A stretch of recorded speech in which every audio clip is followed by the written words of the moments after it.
Abrimos nuestra sección semanal del retrovisor. Saludamos ya a Santiago Martínez, Documentos del Motor. Santiago, muy buenos días. Muy buenas, ¿qué tal, Rubén? Bueno, hoy tenemos un coche icónico, vamos a decirlo de alguna manera.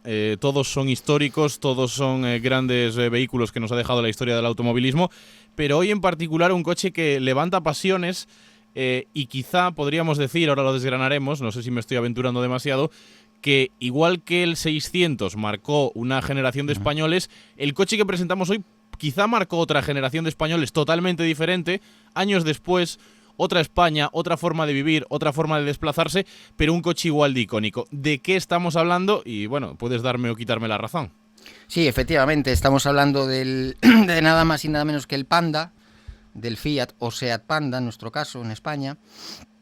Un coche, como dices, que fue una absoluta revolución en el comienzo de la década de los 80, definido por la propia marca como el gran utilitario de los 80 en la publicidad, incluso definido por algún directivo de la propia SEAT como el feo que gusta, y realmente gustó. Fue un coche que tuvo mucho éxito, como dices, y efectivamente se estableció un paralelismo de inmediato entre el 600, que se había presentado en el año 57 en España, y el propio Panda, que lo que venía a recuperar es un poco el espíritu, ¿no? Ese espíritu de coche simple, utilitario, para todo el mundo, que cumplió efectivamente con gran éxito el Panda, ¿no?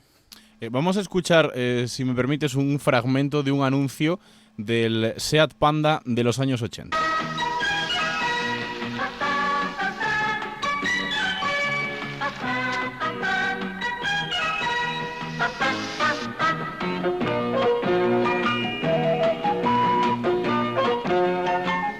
Seat Panda, un nuevo concepto de utilitario. Resistente, robusto, anda ligero por todos los caminos. Con gran espacio útil. Se convierte fácilmente en pequeña furgoneta con gran capacidad de carga. Entre en un Seat Panda y comprenderá por qué es un gran utilitario para los 80. Enhorabuena, tiene usted un gran coche. Seat Panda. Bueno, música de la época, Sí, narración de anuncio de la época. Sí, de hecho parece más antiguo. Sí, el anuncio me parece más antiguo que de los año años 80. Desde el año 80, claro. Pero sí que es cierto que, bueno, que nos presentan un poco el concepto del coche, ¿no? Como el gran utilitario de nuestro tiempo. Claro, efectivamente, fue un coche que intentó combinar un uso absolutamente polivalente, siendo un utilitario, siendo un coche moderno y siendo un coche que nunca perdiese pues la robustez, la sencillez. O sea, fue, digamos, un poco el minimalismo técnico llevado a su máximo exponente, ¿no? Un coche, lógicamente, pensando en los costes de fabricación, de entretenimiento, de consumo. O sea, un coche, digamos, adaptado a la segunda crisis del petróleo que tuvo lugar en el año 79, con lo cual fue un coche que salió también en el momento oportuno, ¿no? Un coche que salió en el momento oportuno. Hay que también poner en contexto, ¿no? La época automovilística Sí, de la que veníamos. claro, efectivamente. Para darnos cuenta de el contexto, como dices, en el que se presenta el coche, voy a dar pues unas 5 pinceladas del año 80, que es cuando llega a España. En ese año, como ya he avanzado, azota la segunda crisis del petróleo, la del 79.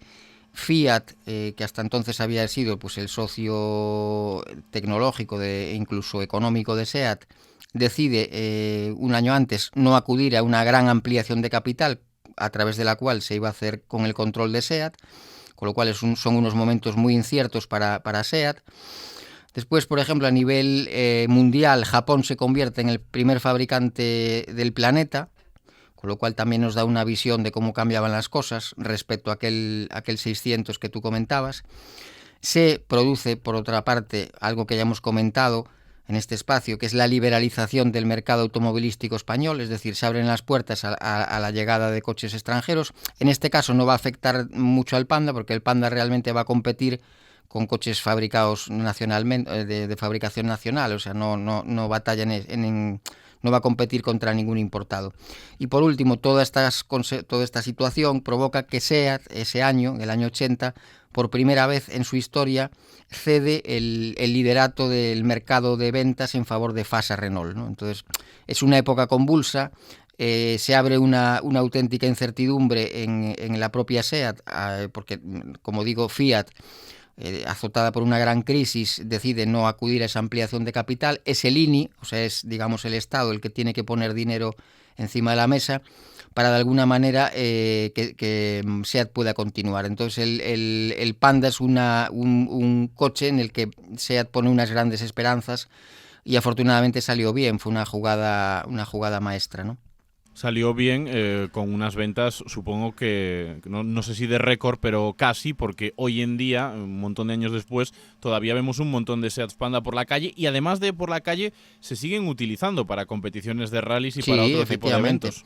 Efectivamente, fue un coche, me atrevería a decir que sumando el Panda, que se fabricó hasta el año 86, y después su derivado, que fue el Marbella, que aparece en el 86 y está hasta nada menos que el 98, es decir, en esos 18 años, lo que podríamos considerar el mismo coche, porque realmente el Marbella es un rediseño más o menos profundo, se fabricaron en España más de 1 millón de unidades, o sea, superó con creces el 600. E insisto, si consideramos el Panda y el Marbella como un único coche, realmente esos 18 años lo convierten probablemente en el SEAT más longevo en las cadenas de producción, ¿no? Entonces fue una auténtica revolución. En Italia, la primera generación estuvo desde principios del 80 hasta nada menos que el 2003, y se fabricaron 4,5 millones de unidades, o sea que fue un coche de un enorme éxito, tanto en Italia como en España, como a nivel europeo, lógicamente, ¿no?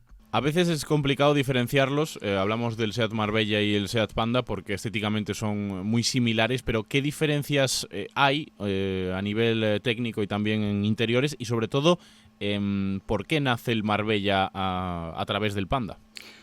A ver, realmente las diferencias son prácticamente estéticas. Como digo, en el año 80, bueno, pues Fiat, pone tierra de por medio, se va o empieza su huida de SEAT. Entonces, a la larga eso, o en un término más inmediato, obliga a SEAT, para poder vender esos coches en el extranjero, a modificarlos, ¿no? Entonces, en el año 86, como digo, nace el Marbella, y el Marbella realmente es lo mismo, pero digamos que los faros son distintos, la parrilla es distinta, el capó es distinto, o sea, es hacer un coche distinto partiendo de la misma base para hacerlo lo suficientemente diferente del modelo original, del Fiat, ¿no?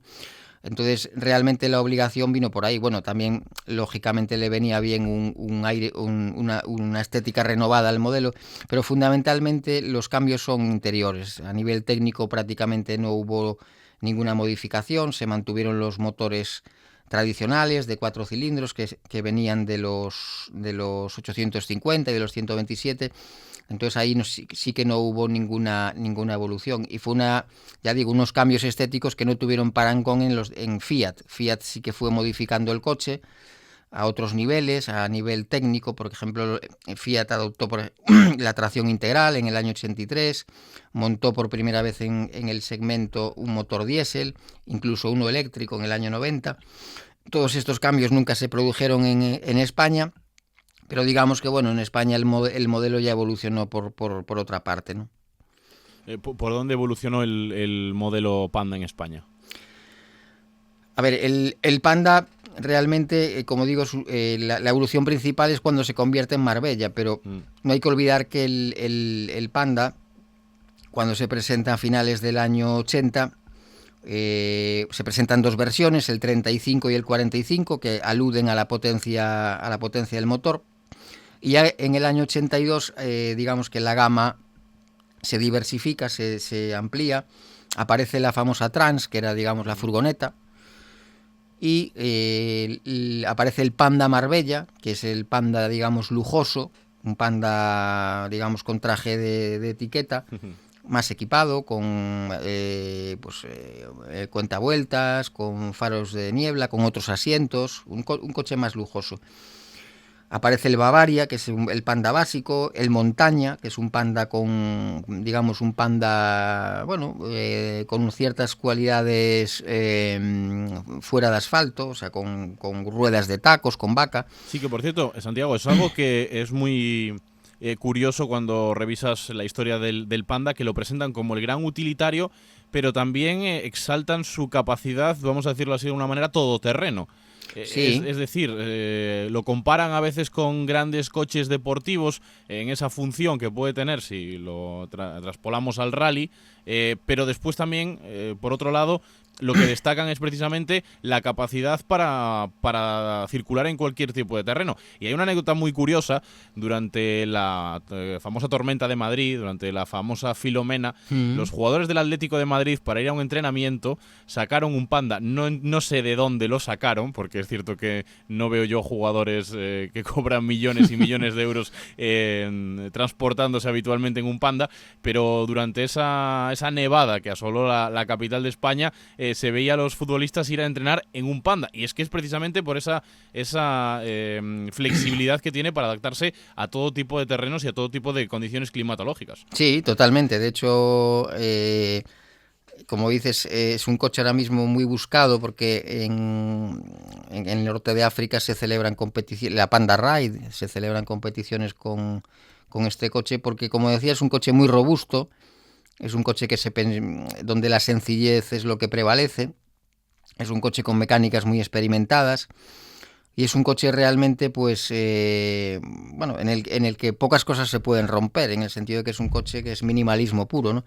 Y es un coche como decías, que cuando se presenta en esas campañas que hemos visto, incluso pues iba destinado a los agricultores. Directamente se cita en los anuncios, ¿no? A los artesanos, a gente que necesitase capacidad de espacio y facilidad para moverse en entornos que no fueran absolutamente urbanos.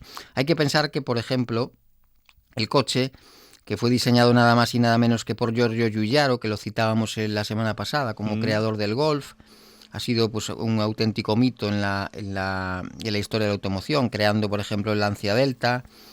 También hablábamos en su día hace poco del DeLorean, también fue el creador de las líneas del DeLorean. Y fue la primera vez que en este caso Fiat recurría en un coche de gran serie a un colaborador externo, ¿no? Entonces, en este caso, nada más y nada menos que a un mito, como digo, que era Giugiaro. Se inspiró en el interior, que es un ejemplo de diseño, en un helicóptero militar, ¿no? Curioso eso. Sí, es muy curioso. Entonces, de hecho, por ejemplo, el salpicadero es una bolsa, digamos, de lona, con forma, lo que le llaman forma de marsupial, ¿no? O sea, es como una oquedad, lavable, desmontable, en la que hay un cenicero que se mueve de lado a lado, o sea, ingenio puro, ¿no? O sea, es una solución muy ingeniosa y muy sencilla. Por ejemplo, el interior, la trasera era configurable en 7 posiciones. Los asientos eran pues prácticamente una lona anclada a tres barras, y esas barras, en función de la posición que tuvieran, pues convertían el interior en cama, en cuna. Es decir, la parte trasera del asiento, digamos, hacía forma de V, y en la publicidad de la época se puede ver pues como en esa especie de cuna pues pues podían estar niños y demás, ¿no? Entonces era un coche muy ingenioso.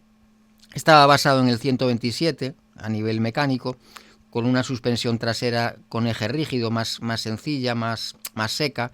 Es decir, era como un 127 más simplificado, ¿no? Por así decirlo, ¿no? Después, a nivel, como curiosidad, en Italia, cuando se presenta, la versión 30, que fue exclusiva de Italia, era bicilíndrica, refrigerada por aire, una cuestión que aquí no se vio, una versión que no se vio. Y en el caso de SEAT sustituía a un coche completamente distinto, que es el SEAT 133, que era un coche pues ya que venía de la época del 600, con un motor trasero. Y como digo, pues el coche era ingenio puro. A nivel de exterior, todas las lunas eran planas, ¿no? La luna delantera de un coche normalmente tiene una cierta curvatura, aquí eran todas las lunas planas para aquilatar costes. Llevaba un solo limpia delantero, las bisagras de las puertas iban por fuera, todo para aquilatar costes, ¿no? Estaba perimetralmente protegido por escudos plásticos, ¿no? Por unos paragolpes plásticos y unos laterales también plásticos. Y como digo, después el interior era una auténtica virguería a nivel de diseño, ¿no? Muy sencillo, pero muy eficaz, ¿no? Después, entrando, digamos, en lo que es la gama española, como decía antes, se presenta en dos versiones, 35 y 45, y para tener una idea de los precios, pues os puedo decir que el 35 se vendía por un precio final de 350.000 pesetas. No lo convierto a euros porque, bueno, sería el precio en utilitario, digamos. Y el 45 subía algo más de las 400.000, ¿no? El coche, como decías al comienzo, supone una auténtica revolución. Y para tener, para hacernos una idea de lo que supuso, si el coche se pone a la venta en septiembre, pues en noviembre había ya 20.000 peticiones en firme encima de la mesa, ¿no? Se habían fabricado desde marzo de ese año hasta septiembre 7.000 unidades. Entonces digamos que SEAT, pues tuvo que poner especial énfasis en aumentar la producción del coche porque la demanda superaba claramente las capacidades de fabricación de SEAT, ¿no? Entonces, como digo, realmente fue un coche adaptado para esa crisis. Hay que tener en cuenta que a finales de los años 70 pues la inflación estaba en torno a un 20%, o sea, era una locura, ¿no? Entonces, era un coche que enfocado a todo tipo de público, ¿no? Como realmente se resaltaba en la publicidad, a los urbanitas, a los agricultores, al pequeño artesano, a todo tipo de públicos, ¿no? Entonces, eso lo convierte en un coche absolutamente fundamental, tanto en los años 80 como en los 90. Sí, hablábamos antes precisamente de que es un coche para una nueva España, porque todas las sociedades, está claro que después de una crisis tan acuciante cambian, y es cierto que el Panda se convirtió en un icono, ¿no? Incluso te podría decir casi de la fiesta o de la noche española, porque sí.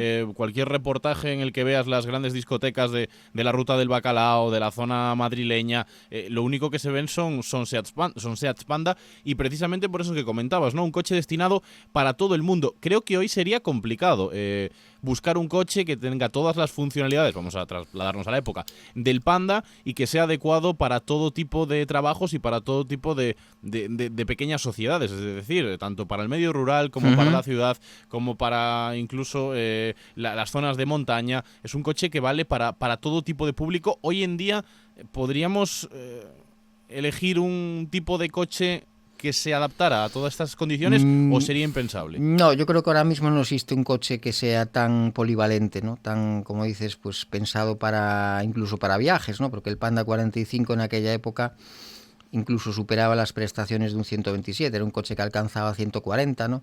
Con unos consumos muy recortados, la carrocería era absolutamente cúbica, pensando en la máxima capacidad. El coche medía nada menos que 3,40 metros, o sea, era 20 centímetros más corto que un 127, pero ofrecía una gran capacidad, llevaba el motor transversal como el 127, y como dices, pues es que daba servicio a todo el mundo, o sea, la persona que vivía en una gran ciudad podía utilizarlo a diario, viajar esporádicamente con él, los asientos, como digo, también eran abatibles, era un coche fácilmente configurable, con ese plus que le daba el que se convertía en cama, lo que he comentado de la cuna. O sea, un coche muy ingenioso, y en esos 3,38 metros de longitud pues cabía prácticamente todo el mundo, todo el público, ¿no? Entonces es un coche asociado, como dices, a la movida madrileña o la movida en general, un coche presente en todas las fotos de principios de los 80, un coche que supuso para SEAT pues un balón de oxígeno en aquella época tan delicada, ¿no? En aquella época de incertidumbre, porque Fiat, después de prácticamente 25 años de noviazgo con SEAT, había decidido irse, ¿no? Entonces era una situación muy complicada. De hecho, os contaré a nivel de anécdota, Fiat en aquella época también tenía graves problemas económicos, con huelgas y demás, y fue la propia SEAT la que suministró para la exportación los primeros Panda, porque Fiat estuvo un mes cerrada, ¿no? Entonces, incluso fue un modelo que trascendió más allá de nuestras fronteras, ¿no? A nivel de exportación en esa primera etapa. Un modelo absolutamente icónico, como digo, y me gustaría resaltar eso, que está diseñado probablemente por el diseñador más importante, más a nivel de cantidad de vehículos diseñados por él, que es Giorgio Giugiaro, ¿no? Un auténtico genio de la automoción, creador como digo, pues del primer Ibiza, de coches tan importantes pues como el Renault 21, el Lancia Delta, el el Golf, coches absolutamente emblemáticos, ¿no? Entonces, de hecho, yo creo que es uno de los coches de los que más orgulloso se siente este hombre, ¿no? Una apuesta segura para cualquier compañía automovilística contratar a este hombre para realizar el diseño de un coche, porque nos hablabas del Golf, nos hablabas del Ibiza, del Delta, del propio Panda. Al fin y al cabo, diseñó una serie de vehículos que marcaron generaciones. Sí, realmente, como digo, hasta entonces Fiat lo que había delegado, en cierto modo, era el diseño de coches minoritarios, de versiones más bien. Por ejemplo, pues a todos nos viene a la cabeza pues los 850 descapotables que montaba Bertone, ¿no?, en Italia. Entonces, en ese caso, pues sí, un carrocero muy concreto, pues incluso fabricaba para Fiat determinados modelos que Fiat a lo mejor por la flexibilidad de sus fábricas no podía acometer. En este caso, por primera vez en la historia de la marca, una empresa externa acomete el proyecto de desarrollar lo que en principio se llamaba el proyecto Rústica, ¿no?, el proyecto Cero, pero que más tarde fue el Rústica, con un nombre, digamos, muy apropiado, porque el nombre hacía referencia un poco a lo simple del modelo, a ese minimalismo que ya habíamos visto en coches como el 2 caballos, ¿no? Porque, por ejemplo, como os decía, la tapicería, tanto del salpicadero como de los propios asientos, era extraíble y lavable. De hecho, ya en un anuncio en prensa muy, muy chulo, en el que se ve pues un tendedero con ropa y con con los asientos colgados del propio coche, ¿no? Entonces era realmente un coche genial. Como dices, no hay otro igual. No se me ocurre un coche que a día de hoy combine la modernidad que tenía el Panda a nivel de diseño con la robustez y con la polivalencia, ¿no? Ahora mismo las cosas han cambiado mucho. Como dices, desde el 600 hasta el Panda cambiaron en su día una barbaridad. Ahora mismo, con todas las exigencias de seguridad, de entre comillas, ecología. Sí, la implantación también de la electrónica. Y la electrónica, fundamentalmente. Es un coche que, en palabras de Arturo Andrés, que es el periodista más prestigioso de la historia de la automoción española, es lo que decía, ¿no?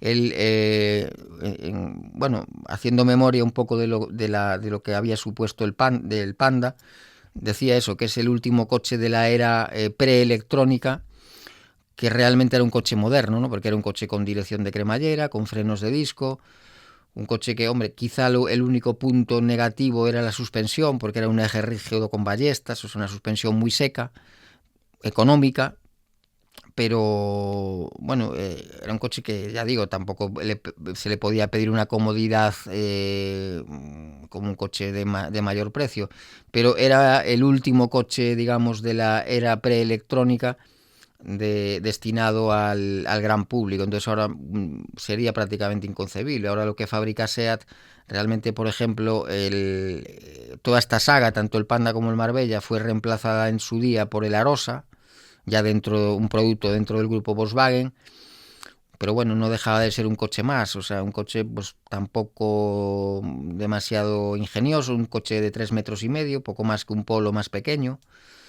Y ahora pues lo que fabrica realmente... Bueno, hay que decir una cosa, Fiat sigue fabricando el Panda. Fiat decide en el año 2003, hace 20 años, está de aniversario ahora, el segundo Panda, digamos, con 5 puertas, resucitar ese nombre y lo sigue fabricando ahora. También es un auténtico, un caso de longevidad extrema, porque claro, en los tiempos que corren, seguir fabricando en el año 23 un coche cuyas, digamos, orígenes se remontan al año 2003, es un auténtico logro. Lo que pasa es que las circunstancias de Fiat, bueno, han cambiado también bastante y bueno, no es aquella marca tan potente como lo fue a principios de los 80, ¿no? Pero quiero decir que se sigue fabricando un Panda, lo sigue fabricando Fiat y lo sigue fabricando prácticamente, bueno, con un restyling profundo en el año 11-12, pero que realmente el coche, la base, viene del año 2003, o sea que lleva 20 años fabricando un Panda.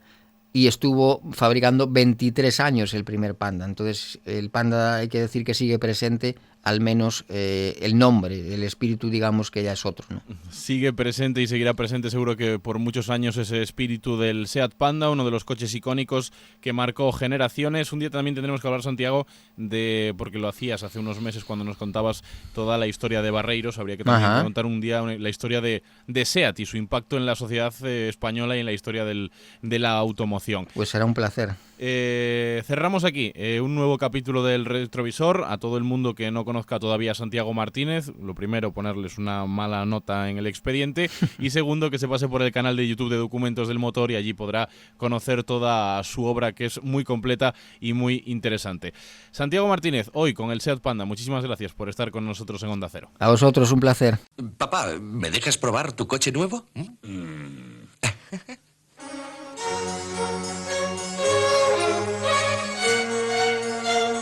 Vaya con el coche de papá. Nuevo Seat Panda Marbella, el Panda más atractivo del mundo. Útil, cómodo, rápido, espacioso y con 1000 detalles de acabado. Ya está bien, si lo quieren probar, que se compren uno. ¡Qué coche, papá! ¿Es que no hay más coches en casa? Panda Marbella, el Panda más atractivo del mundo.